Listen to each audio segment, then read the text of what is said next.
Assalamualaikum warahmatullahi wabarakatuh. Halo pemirsa sekalian dimanapun berada, jumpa lagi bersama saya Azman Ridho Zaid dari ARZ Home Mini Studio, ARZ Podcast dari Jeddah, Arab Saudi. Menyapa pemirsa dengan satu kata: semangat, semangat, semangat. Dan jangan lupa sama don't forget, salah. Jangan lupa bahagia pemirsa. Karena kenapa? Kalau kita bahagia, pokoknya beres semuanya. Semua apapun yang kita hadapi akan membuat kita hatinya selalu tenang, tentram, dan damai. Nah pemirsa, mudah-mudahan nih pemirsa sekalian melihat saya jadi tenang, senang, tentram, dan damai pemirsa sekalian. Karena kenapa? Saya akan membawa pemirsa ke alam pemikiran yang santai tapi berbobot, yang senang riang tapi berilmu, karena kita akan membawakan sesuatu yang menarik pemirsa. Apa itu? Sesuatu yang insya Allah akan memberikan pencerahan. Nah kebetulan karena hari ini 6 Juni 2020 adalah hari lahirnya Bung Karno, presiden kita. Kali ini kita akan membawakan edisi spesial untuk merayakan hari ulang tahun presiden kita. Yang pertama, Bung Karno, dengan sedikit mengulas nih pemirsa, sedikit kembali refresh kepada sejarah yang singkat namun padat, sekilas menjelaskan tentang siapa sih sosok Bung Karno. We had proclaimed our independence in August 45. We attached as preamble to our constitution the Pancasila, the 5 guiding principles of our national life.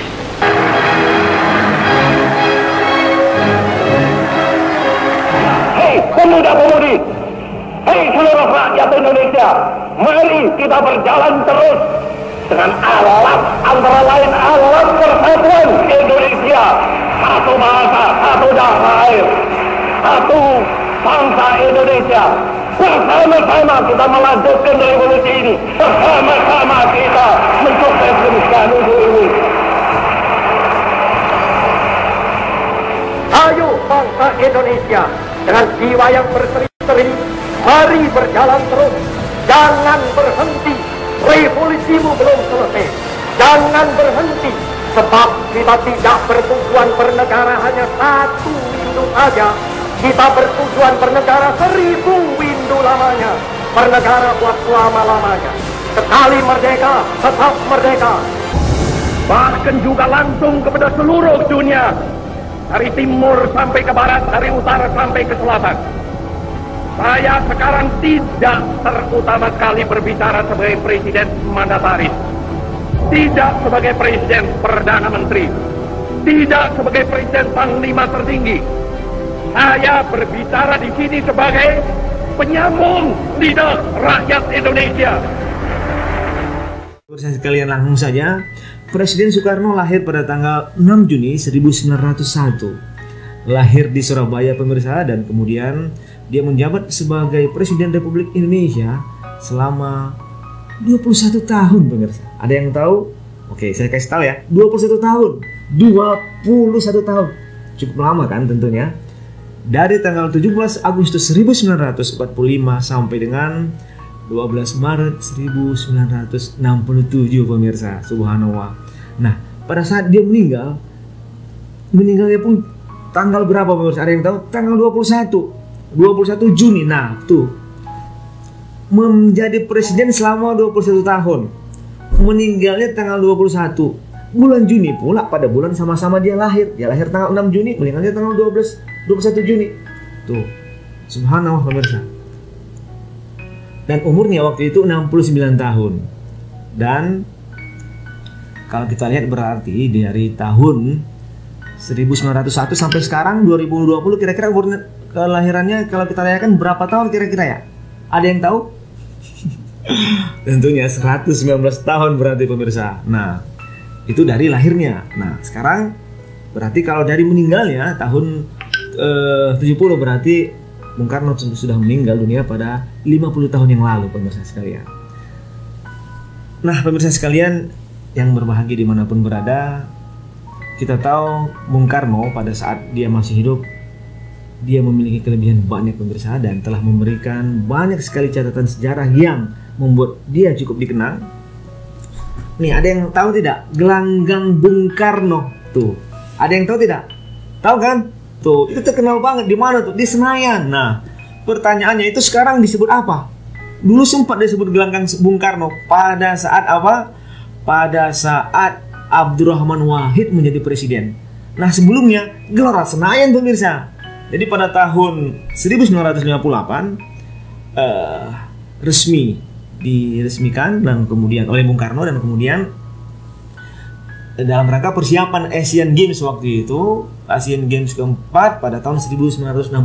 Jadi kalau belum tahu nih, ingat pemirsa, gelanggang Senayan waktu itu dibangun dalam rangka persiapan Asian Games yang keempat pada tahun 62. Nah, pada tahun 58 resmi berdiri dah tuh oleh Bung Karno. Nah pada masa Orde Baru dirubahlah namanya menjadi Gelora Senayan. Nah oleh presidennya Gus Dur dirubah kembali menjadi Gelora Bung Karno, karena untuk mengingatkan kita tentang sosok Bung Karno yang menjadi presiden waktu itu, yang meresmikan itu Gelora Senayan waktu itu, pemirsa sekalian. Nah, kemudian pada tanggal 25 Juni 1999 pada era Presiden Habibie waktu itu, didirikanlah atau diresmikanlah Universitas Bung Karno yang secara resmi meneruskan pemikiran Bung Karno yang banyak atau fokus banyak menjelaskan tentang nation and character building kepada mahasiswa-mahasiswa yang belajar di kampus tersebut, pemirsa sekalian.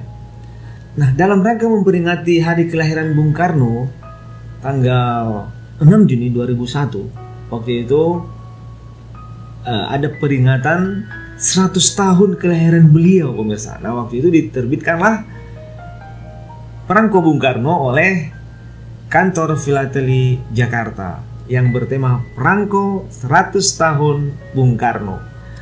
Nah, jadi pada saat itu pemirsa, subhanallah, dalam rangka untuk mengingat hari lahir beliau yang ke-100 pada tahun 2001 pada tanggal 6 Juni pada saat hari ulang tahun beliau, diadakanlah suatu peluncuran itu Perangko 100 tahun Bung Karno.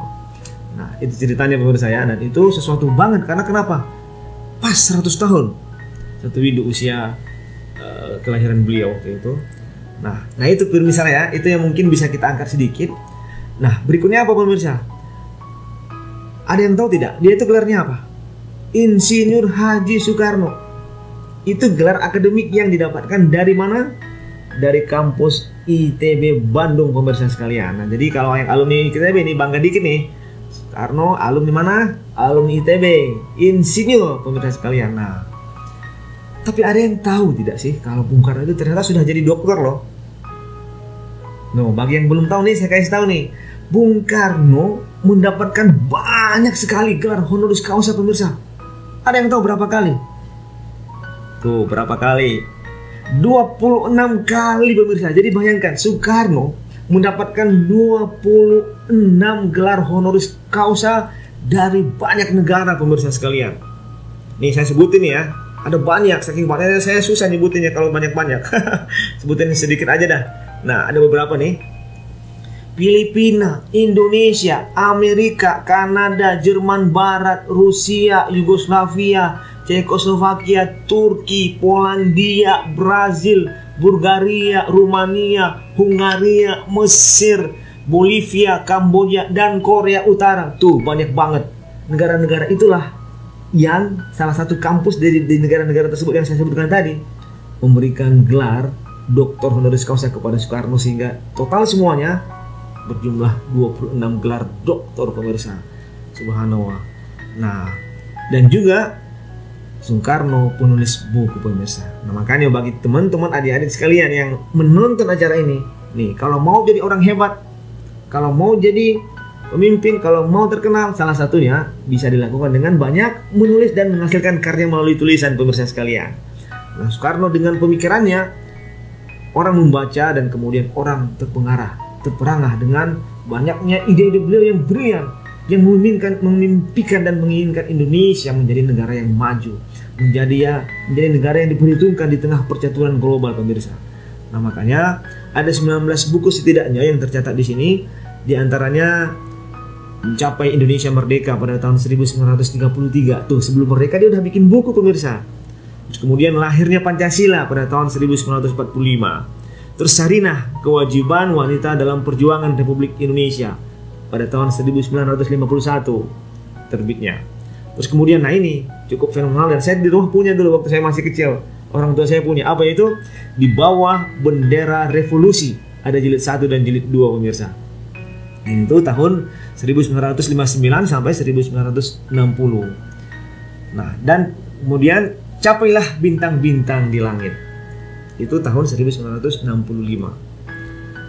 Pemirsa sekalian, Bung Karno juga terkenal sebagai sosok proklamator yang ulung dan kemudian orator yang menggelegarkan panggung kalau dia berbicara, pemirsa sekalian. Nah, di sini kita sebutkan ada beberapa selama beberapa tahun pidatonya itu yang di sini saya catat dari penelusuran ada 24 pidato nih pemirsa yang cukup fenomenal, yang mungkin setiap kali pidato beliau pada tanggal 17 Agustus disebutkan judulnya dan itu menjadi topik dan menjadi viral pada waktu itu dan menjadi terkenal sebagai sesuatu hal yang menjadi ikonik pemirsa sekalian. Ada beberapa, nah kita di sini menyebutkan sekian saja. Misalnya pada tanggal 17 Agustus judulnya Proklamasi Kemerdekaan Indonesia. 17 Agustus 46 tahun kemudian proklamasi judulnya Sekali Merdeka Tetap Merdeka. Terus kemudian 17 Agustus 47 Rawe-rawe rantas, malang-malang putung. Nah, terus kemudian pada peringatan 17 Agustus tahun 50 ulang tahun RI yang kelima, dari Sabang sampai Merauke. Nah, terus kemudian tanggal 17 Agustus tahun 1951 ulang tahun Indonesia yang ke-6, Capailah Tata Tentram Kertaraharja. Nah, terus kemudian pidato beliau pada sidang umum PBB ke-15 pada tahun 1960, tepatnya pada tanggal 30 September 1960, dia berpidato dengan judul Nawaksara.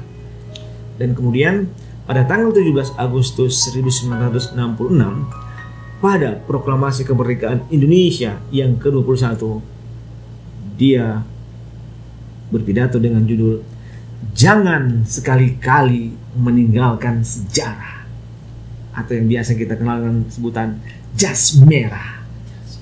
Nah, tentu pemirsa yang pernah mendengar istilah atau judul pidato tadi tidak asing dengan kata-kata tadi tentunya, bukan?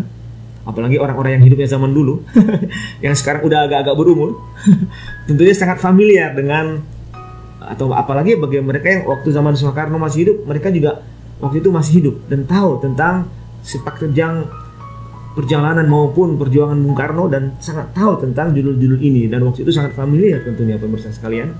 Nah, bagi generasi muda, mudah-mudahan ini mengingatkan kembali bahwa ternyata istilah yang familiar yang sering kita dengar ini dulu pernah begitu hebat gaungnya dan begitu familiar dan begitu terkenal dan menjadi pembicaraan di mana-mana. Karena kenapa pemirsa? Bung Karno kalau sudah berpidato dia akan subhanallah menggelegar. Berikan aku satu pemuda, niscaya aku akan goncangkan dunia. Tuh, itu salah satunya. Nanti kapan-kapan kita akan coba nih latihan mirip-mirip Soekarno, betul? Pada edisi berikutnya ya. Siap-siap aja Nah, kemudian sebagai sebuah kesemputan itu kan tuh. Kesemutan. Kaki gue kesemutan jadi kesemputan itu. Nah, salah pemirsa, yang benar kesimpulan. Sorry ya, mohon maaf lahir dan batin. Nah, jadi gini, sebagai sebuah kesimpulan, di antara beberapa kelebihan Soekarno adalah dia memiliki kelebihan sebagai, nah, saya nanya nih, ada yang tahu tidak? Nih, sebelum saya bilangin, nah kalau tahu sebutin. 1, betul. 2, betul. 3, betul. 4, betul. Emangnya ada yang ngomong ya? Oke, saya sebutin aja ya. Jadi gini, ada banyak pemirsa kelebihan Soekarno. 1, memiliki kemampuan kepemimpinan yang luar biasa. Jadi waktu itu kayaknya udah zaman-zaman perjuangan dulu. Kalau Soekarno sudah tampil, wah udah di rapat di mana yang ada waktu itu orang berkumpul, udah dia yang paling menonjol. Kemudian visinya jauh ke depan, memandang bahwa Indonesia harus menjadi negara maju dan diperhitungkan oleh bangsa-bangsa di dunia dan memiliki martabat yang luar biasa, nasionalisme, jiwa nasionalisme yang luar biasa. Nah, Itu pula nah di pemirsa, kelebihan pemimpin kayak Bung Karno itu, dia memiliki jiwa nasionalisme yang tinggi, cinta tanah air yang sangat besar, dan kemudian berani dan pantang menyerah. Lalu kemudian dia mempesona dan mampu menaklukkan hati banyak wanita nih pemirsa. Nah itu salah satu kelebihan. Kan biasanya kalau cowok kan seneng nih, keren, bangga. Nah dia, kita sebagai cowok juga biasa suka, nah apa namanya, seneng kalau dikagumi banyak wanita maksudnya. Karena kenapa? Berarti ganteng, pintar, kan gitu ya. Nah kemudian beliau rajin sekolah dan rajin membaca. Nah terus kemudian pandai berpidato, tadi saya sudah sebutkan, pandai menulis buku dan mampu berbahasa asing. Nah pemirsa nih, bisa bahasa apa saja? Bahasa Inggris, bahasa Prancis, bahasa Belanda, bahasa Jerman, dan tentunya bahasa Indonesia. Dan bisa bahasa Jawa dan bisa bahasa Sunda. Subhanallah pemirsa sekalian. Mudah-mudahan kelebihan Soekarno itu dapat menginspirasi kita. Just merah, jangan sekali-kali melupakan sejarah. Setiap orang pasti punya kelebihan dan kekurangan. Kita ambil kehebatnya, kita ambil catatan pentingnya, manfaatnya, buat sebesar-besarnya. Kita jadikan sebagai pelajaran ibroh untuk kita ambil kehebatannya, pelajarannya, suri teladannya yang mudah-mudahan bisa menginspirasi kita untuk membangun Indonesia menjadi negara yang maju dengan segala kelebihan dan kekurangan yang kita miliki. Mudah-mudahan peringatan hari lahirnya Bung Karno itu mengingatkan kita tentang pentingnya mengingat sejarah dan pentingnya untuk menghargai jasa-jasa pahlawan kita. Demikian pemirsa, mudah-mudahan bermanfaat. Terima kasih.